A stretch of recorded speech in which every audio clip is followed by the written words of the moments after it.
You're listening to Sox in the Basement, a production of the Broadcast Basement Limited, where every show is 30 minutes of good and comes from a basement bar on the south side of Chicago.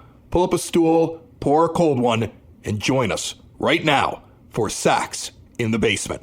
Heard everywhere podcasts can be found, and always at soxinthebasement.com. My advice to everybody out there in life, find yourself an Ed. That's what I just want to put that out there to start off, buddy. They need to find themselves an Ed Seabird, because I've got to tell you right now, you're the best. Just to set the scene on Friday, I had told Ed he didn't have to do anything for the weekend show, correct?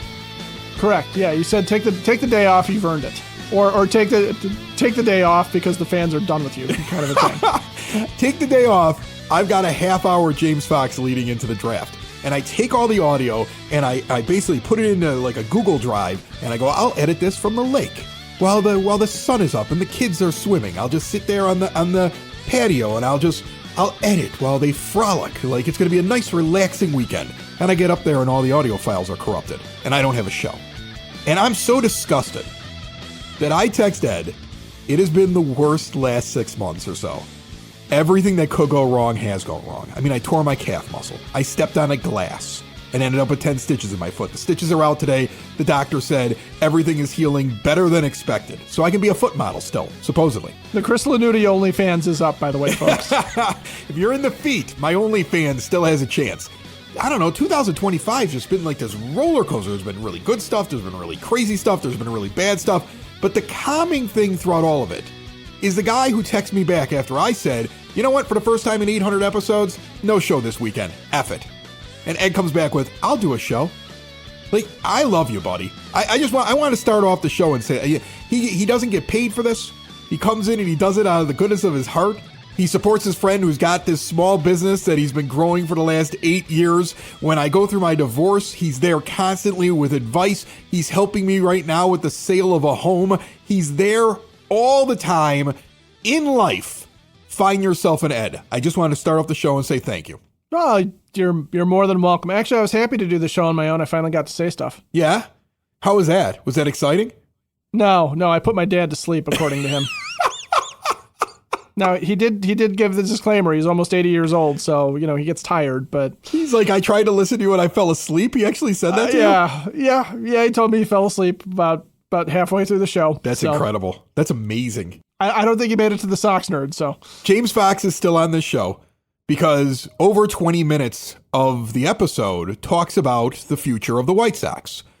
Talks about what's up here right now, how they should be doing things, what we could see in the second half, what could happen next year.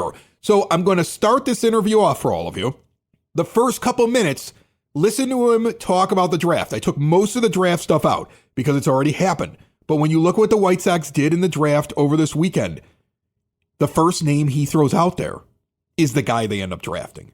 Fox completely nails Billy Carlson, shortstop out of Corona High School. Like, he just he went right for it. You'll hear it in the interview. This is the guy he thought they would take. And then he goes on to talk about, listen to it, the type of player they're planning on taking. And they took that type of player in the first round. They took that type of player in the third round. They took that type of player in the sixth round. They had a type that they went out to get. And I'm talking about guys that are strong up the middle defensively. They went out and got arguably the best defensive player in the entire draft with the 10th overall pick. We're going to listen to what he said about what he expected in the draft, which actually happened, and then listen to everything going on for the remainder of the year with these prospects, and be back to talk with you right here on Sox in the Basement.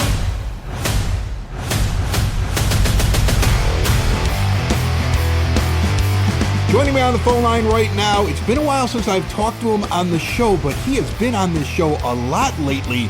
James Fox of FutureSox. How are you, buddy? Yeah, I feel like I've been on a couple times without you, and you've been on my show. So, yeah, it's an interesting time of the year for me and like what we do specifically at FutureSox. I mean, we kind of get pretty hardcore into the draft just because it's like an interest, right? But then like the trade deadline's like immediately. So, we can't, like, we want to release our midseason top 30, but it's a waste of time to do that until the trade deadline's up. So you're just like constantly moving stuff around. All right. Well, we have lots we can get into. This episode is brought to you by Cork and Carry at the Park, 33rd and Princeton, in the shadow of the ballpark. Award-winning burgers, ballpark favorites, the rotating craft beers. There's always something good. There's always something new to try. The spirits, the wines, the incredible staff, the indoor-outdoor seating. Every once in a while, you got to throw the windows open. I did that today. I looked at these kids and I'm like, you know what? It's 82. And we have ceiling fans, and Dad's gonna let the environment in because I just don't feel right always in central air. You can enjoy all of that and more at Cork and Carry at the Park. See more at corkandcarry.com. You're sitting around, for those that are watching on the YouTube video, in a sweatshirt in the middle of July. Explain yourself.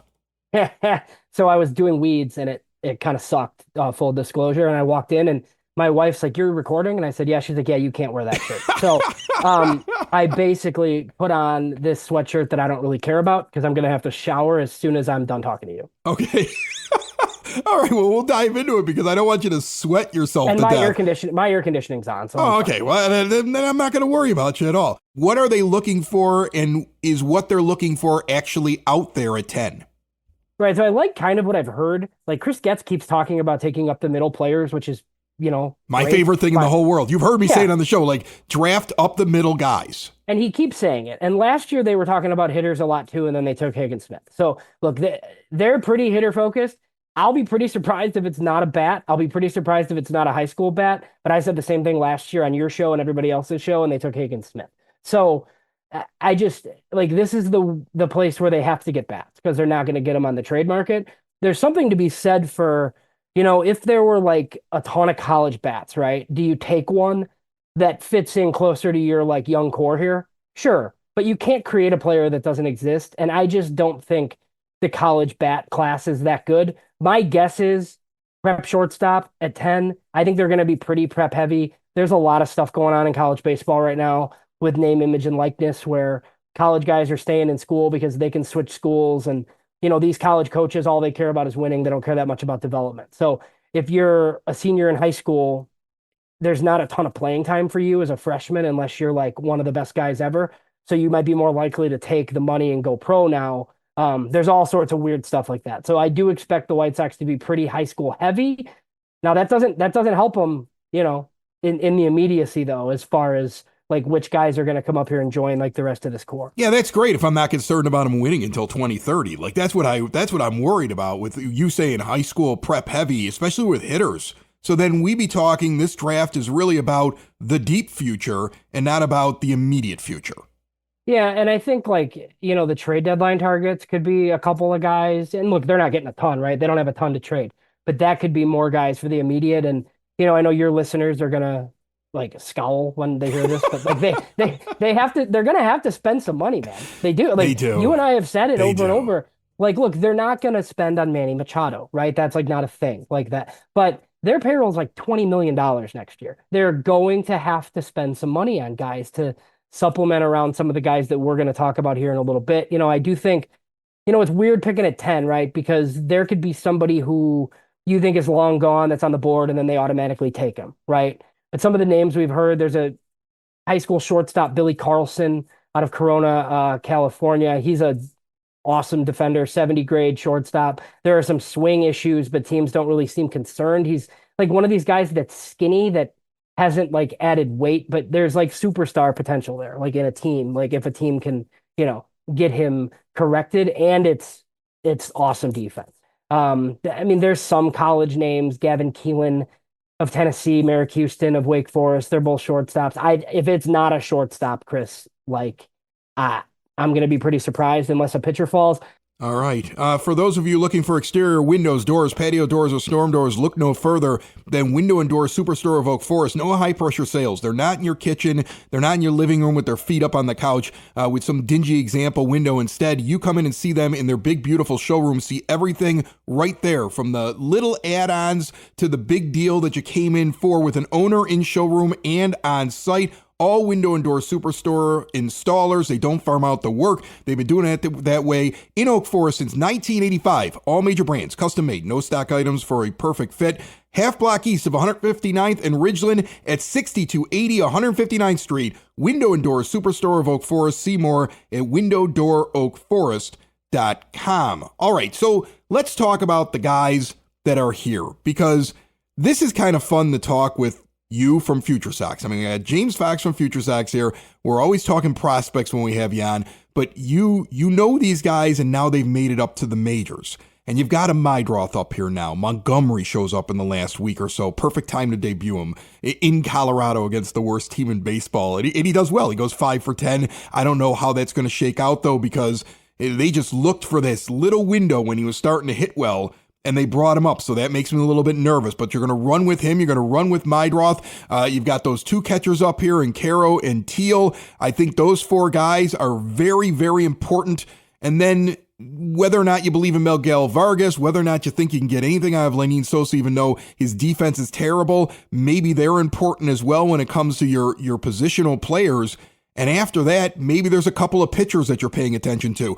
Who are the core guys in your mind right now that you're looking at their development, you believe in them, and you think there's a future path where they are a major part of this team next year and beyond?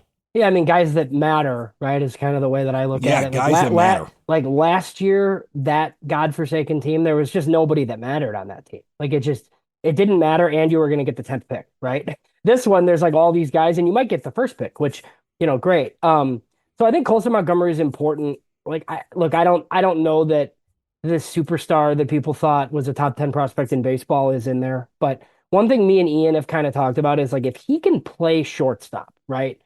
Even if he's like a 260 hitter, that's like a power hitter. Like you could be like a 4-WAR player doing that. Yeah, like it's like him staying at shortstop early at least is pretty important. I like that he's up here. And you just kind of find out. So that moves Chase Mydroth to second though, right? Which I don't know what that means for a guy like Lenin Sosa. I feel like Lenin Sosa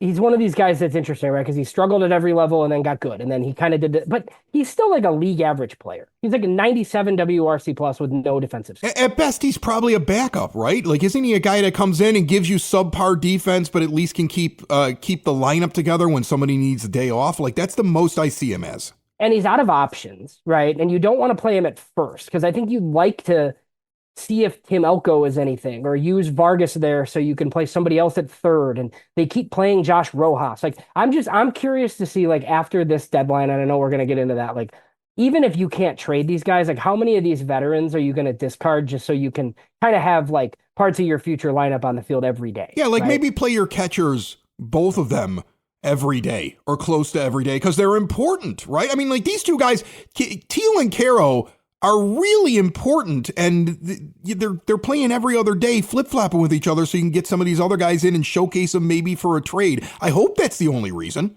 And I think they're both pretty good, too. I mean, Caro's been really good against left-handed pitching. Teal's not great defensively. That's like one of the parts of his game where like he just hasn't caught that much, so he needs to catch more. Will Venable got burned one time by this, right? Where he had to like have a lefty reliever bat, and he's been like scared to death to play them together. Like one of them needs the DH if they're not catching. And if that means that Corey Lee has to be up here too, so you have a third catcher on your team, that's what I would do. I mean, I know they're giving DH at bats to Lenin Sosa and Andrew Benintendi and all these other guys. I really hope after the trade deadline, you want to sit Kyle Teal against a tough lefty, fine, right? But right-handed pitching, both of them need to play. And if there's a lefty on the mound, Caro has to be playing. That's a frustrating thing for me, is those two guys not playing together. You talk about Venable getting burned, but his boss, Chris Getz, should immediately bring him in an office and say, I don't care if you get burned. You're going to get burned every once in a while. These games don't matter. It matters more about the development of these two catchers. Yeah, and it's rare that you're going to like lose the DH and have a pitcher hit, right? Like that's what had to happen. Like he had to, they pinch hit or whatever, and they had to move the DH to catcher, and then you lose the DH spot. But I mean, you got both of these guys. So if you're going to have both of them and you're not going to have one of them play another position, which I'm not really a fan of, like I think they both need to catch because I don't think that their bats play at first base. like, yeah, one of them's got a DH. I mean, it is what it is, unless you're going to trade one of them, right? So right now, those are two of your most important guys. They need to be on the field. I still think Vargas is in that group because I think he showed enough of the guy that he was in the minor leagues, but he's been really bad for the last month, like after being good for a month. Yeah, if his second half is the way it's been the last month, and that becomes the anomaly May, then he drops off that list, right? Exactly. And he's one of those, one of the, see, I think he does other stuff. Like, I think he's really smart. Like, I don't know if people know this, but his dad was like a legend in Cuba. Like, he has good at bats and he does, I think he's a smart baseball player. But last year he just didn't make hard contact, right? So it was like something was not working. So I think scouts like him because they watch him and they're like, this guy knows how to play, but he can't hit 180. So yeah, I think he's part of that group. And then I think like they have no outfielders. So that's probably like a big area of focus. I think they're going to trade some of those guys. My Droth will be at second. I think I talked about it. And then the pitching staff is like any number of guys because they're going to have a bunch of guys coming back next year too. I mean, you have Burke, you have Cannon, you have Davis Martin. All these guys are pretty important. They're all going to reach innings limits. So you might have like Noah Syndergaard pitching at some point for the White Sox this year, just because, right? Like you're going to have to get through August and September. And I think, Noah Schultz is in Charlotte. My guess is he finishes in Chicago, but probably in the bullpen. So yeah, there's going to be more guys to see. I think there's relievers that are really interesting. Like guys like Jairo Iriarte and Wickelman Gonzalez, who were starters that are now relievers. I mean, they're just relievers, but they could both be really good ones. So if you have that down the stretch instead of, watching the Dan Altavillas of the world, like at least it is something for White Sox fans to maybe latch onto and be like, some of these guys could be on their next like pretty decent team, hopefully. So a non-prospect, but an interesting thing is we're talking about pitchers here. I mean, is there a possibility that this team doesn't somehow, first of all, doesn't trade Adrian Hauser, but you would think somebody would want him because he's been red hot. But then, like, do they sit there and say, yeah, you're in your 30s, but we fixed something? Like, is this a Brian Bannister fix or is this an anomaly? Like, what is this a guy that they should be trying to say, hey, do you want to stay on the White Sox? Like, what's that deal? No, I think they'll trade him and then somebody else will sign him. And I think he looked okay at AAA Round Rock for Texas. Like there were a lot of people were surprised that Texas didn't call him up and then he triggered an opt out and the White Sox signed him right away. And look, the White Sox are turning into a place over the last couple of years where some of these pitchers are going to want to come. I mean, they've done it with Eric Fetty, they've done it with Shane Smith, and now they've done it with Adrian Hauser. If you can do one of those every year, that would be great. Like if you could just like come up with a guy, right? And it's probably a mid-rotation starter. I don't think he's a two that he's pitching like, but they should trade him like a number two rental right now, like, and I think they had the same idea with Aaron Savale, obviously. Now you didn't give up anything because you only gave up Andrew Vaughn. He's been struggling. So you might have to keep Savale, but that's fine. Somebody needs to pitch innings the rest of the year. But yeah, I would think Adrian Hauser moves up higher and higher on the trade list as soon as this draft gets over on Monday and the trade deadline really ramps up. All right, so then let's talk about what's down in the minor leagues. Because, I mean, is there anything position player left that we could see this year or that we're hoping to see next year? Or do we have a little void here now that we're trying to fill with trades at the trade deadline in the offseason? Yeah, I think it's a bit of a void, honestly. I mean, like Braden Montgomery is the guy that everybody knows.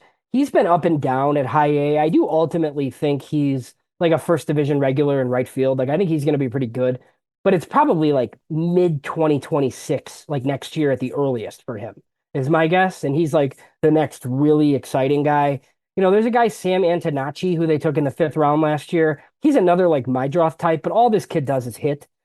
So you could see him up, right? But I mean, that's just not that much impact, right? So that's why I said, like, I think you're going to have to reload up with another draft class, another international class, and then another draft class next year. And you're going to have to sign some decent stopgap veterans. I mean, you were talking about this with Ed last year, how you might just have to go out and sign two or three guys to like have your team be a little bit better, and then you wait and fill in those spots long term, obviously. But yeah, no, there's nothing immediately on the offensive side that's coming. They do keep developing pitching though. There's like two more super young pitchers that have popped that are, like moving through the system where they just have all these pitchers all the time. Even with like 9 of them on the shelf with Tommy John surgery, you have Christian Opper, who was a fifth round pick lefty a couple of years ago, who's like throwing in the high 90s, and he's been awesome at high A. And then you have Tanner McDougal, who I think we're going to see in the big leagues, who was a fifth round pick a few years back out of high school, who's throwing like 100 at Birmingham.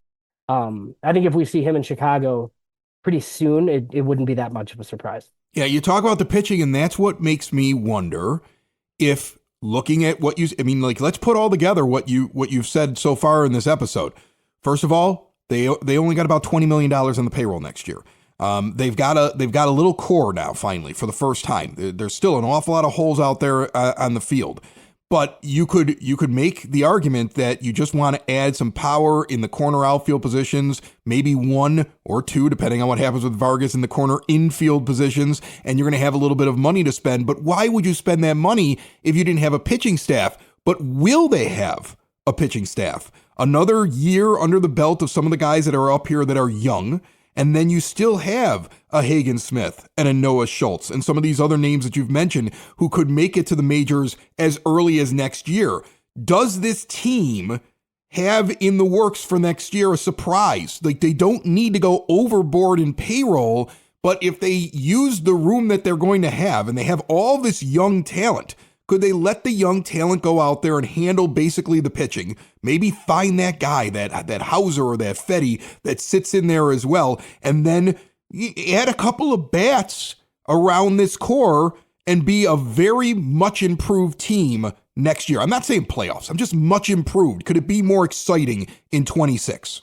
Yeah, I think that should be the plan. And I don't think it's Mike Talkman's and Austin Slater's either. And it doesn't have to be long-term deals. But I mean, you see the holes. Go buy a DH, go buy a couple of corner outfielders, and then have your core like in between those guys. You're going to have a young pitching staff. And I think the jury's still out on how good some of these guys are, right? Like, are Jonathan Cannon and Burke ultimately number 4 or number 5 starters? Like, maybe. But, you know, if Noah Schultz is the top of the rotation guy, and then you get Hagen Smith up here and you sign another mid-rotation guy for nothing that they create, like you said, like I think they're going to have enough pitching. So you're not going to have to go out and buy it, and your owner's not going to buy it anyway. But can you go get some, you know, some bats that are underutilized, right? I just think corner guys are not that expensive anymore. So I do, you know, and you were talking about this last year, and I think it makes sense to me. Will they do it? I don't know. But I also don't think they're going to run a $40 million payroll. I think it'll be, even if it's 70, you have to spend money. They have nothing on the books. Shane Smith. He's falling off a little bit. Ed's theory is that he's just tired. I mean, he's a Rule 5 pick. You got to keep him on the roster. But he may just be tired. And then now he's got to go and pitch in the All-Star game, which we were kind of hoping he would just get a little bit of a break. But they're going to have to give him an innings limit. The question, though, is, as his whip is now going up, as he's starting to have struggles, was the first part of his season real? And this is just he's tired? And we can look at him as somebody who might be part of the rotation for years to come? Or is this what he really is? What is your take looking at his career? I just think it's something in between, right? I think they probably didn't get a number 2 starter out of the Rule 5 draft, right? But they might have got a number 4 starter, which is awesome, like in the Rule 5 draft, right? So if he's this and he's just like a number 4 starter that like has really good starts occasionally, but like can't make it out of like 2 2/3 sometimes. Like, if you got that essentially for free, I think that's great. You know, I don't think he's this like budding ace that he looked like when he was like throwing 100, obviously, right? And I think you could also, worst case scenario, take Shane Smith and throw him in the bullpen, and he'd be ridiculous because he's like another one of these high leverage guys with a couple of pitches, right? So I think it is something in between. Yeah, Ed's onto it a little bit, I think, because he threw, I think, like 80 some innings last year, and he's at 75 or 76 already, like this year. These guys have just never thrown this many innings before. His stuff is still pretty good. The data on the stuff is still pretty good, but yeah, the results haven't been great. He's been getting hit around a little bit. So I don't know. I wonder if he pitches in the All-Star game or not. I guess we'll see. So here's a follow-up question on that, though. There's been a couple of pitchers that you've mentioned. In fact, a lot of times you've said this guy's probably a 4 or a 5. Do they have any 1, 2s, or 3s? Like, of their group that they have, do you see anybody that you believe eventually, even if they're not up here yet, and there's somebody that's down in the minors, who do you envision as the 1, 2, and 3s that are in the system? Because I don't think Jerry's going to go out and buy a 1, 2, or a 3. Yeah, I think Noah Schultz and Hagen both are. They're both top of the rotation. Like, are they 1s? Are they going to be top 10 starters in baseball? Maybe not, but they're good enough to be like your top 2 guys. I mean, those are 2 premium guys. And Grant Taylor could be a premium guy too if they actually move him to the rotation. So yeah, they have some there.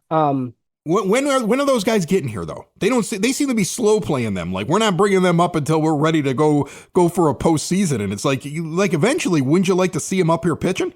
To me, it's hard to slow play though when they're in the high. Like Noah Schultz is in Charlotte, man, and it's been a couple of not great starts in Charlotte, but they're kind of limiting him as far as they're not letting him throw his cutter because they have some plan where he's gonna, fix his other pitches and then add the cutter back in. They don't really seem too concerned. I think Schultz is going to be in their bullpen to end the year and in the 26 rotation on opening day. Hagen Smith, it's a little bit of a different story. I think their plan was for him to be in the rotation on opening day 2026, but he had a setback and he's only at like 34 innings on the year. So if he's healthy, it's like a Grant Taylor situation. Nobody hits him, but he's disgusting. I just don't know like how many innings he has to throw in the minors this year for them to be comfortable with him in the rotation in the big leagues. But I do think both of them are in their rotation at some point next year. And yeah, you're relying on those guys to be your top guys because you're definitely not going out and paying an ace. Check out James on FutureSox. They do a great job over there. Him and Ian. I was just on the show. We had a lot of fun talking about the 2005 World Series. I tried to share some stories and hopefully didn't take over the mic too many times. And I appreciate you, my friend. I always learn so much about what's going on with this team and the prospects. In the end, with all the peripherals, what's going on in terms of the record, or, Will Venable not wanting to get burned because he's starting two catchers and one in the DH spot, or like here's a guy who's having a renaissance, but he's an older player and he's not part of the core. You kind of bring it back to these are the important players. These are the guys you got to actually look at that are coming up here. And then this would be the path. And I think the path is what we kind of found today in this show. Add a couple of bats next year. Let a couple of these young pitchers get up here and continue to build. Don't slow down and be cheap about the whole thing, correct? Yeah, like we said, it always comes back to they're going to have to spend eventually because you're not just building a whole team with 20 draft picks and international signings every year, and eventually you're going to run out of stuff to trade, right? So I know we've seen this story before, but it's kind of, this is the way that it has to be, I think.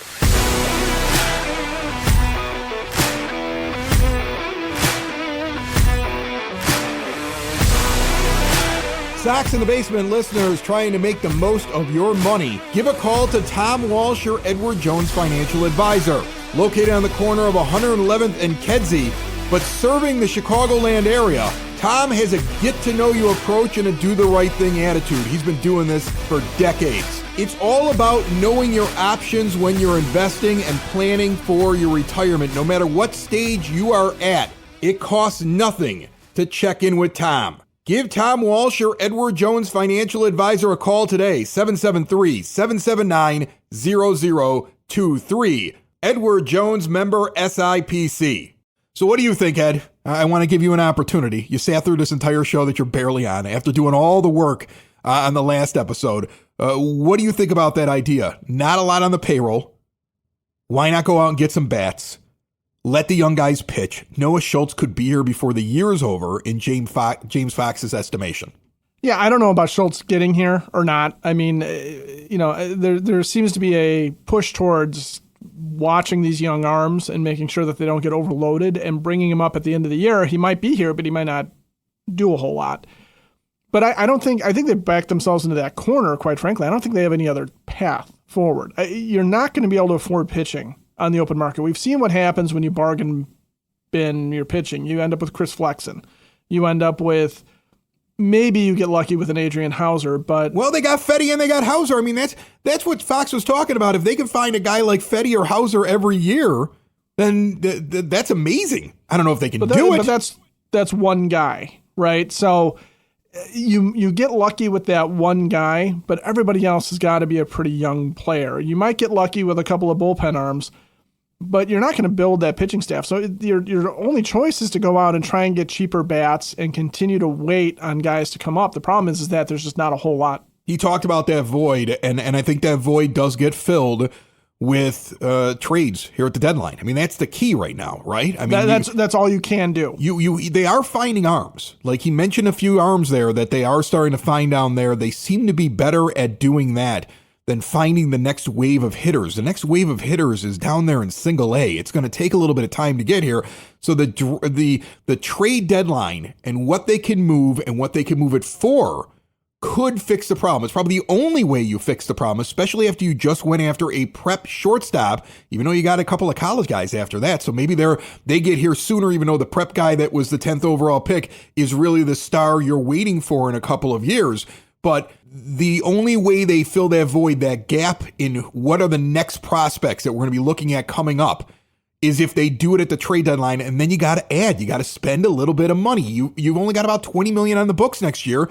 Put some bats in there, actual ball players, build around your core, let these young guys play and flourish. The good news is they're really looking for corner outfielders and a first baseman DH, right? That's what they're looking for. And there's lots of those every year. Yeah. They got catchers. They've got middle infielders. They've got Miguel Vargas, who they're going to play at third or first. And Brooks Baldwin looks like he'll play in center as long as he can stay healthy, which maybe there's a problem with center field. Has anybody talked to Roger Bossert about keeping the center fielders healthy? Are you going after the sod father? You got a little. I am not. You did a whole show. You did a whole show by yourself, and now you're cocky enough to go after the sod father at the very end of Sox in the Basement? Wow. I just think the White Sox training staff has never figured it out. The sod father will. You're going to get whacked, Ed. You're going to get whacked. Sox in the basement. Sox in the basement. Sox in the basement. Sox in the Basement. Heard everywhere podcasts can be found, and always on soxinthebasement.com.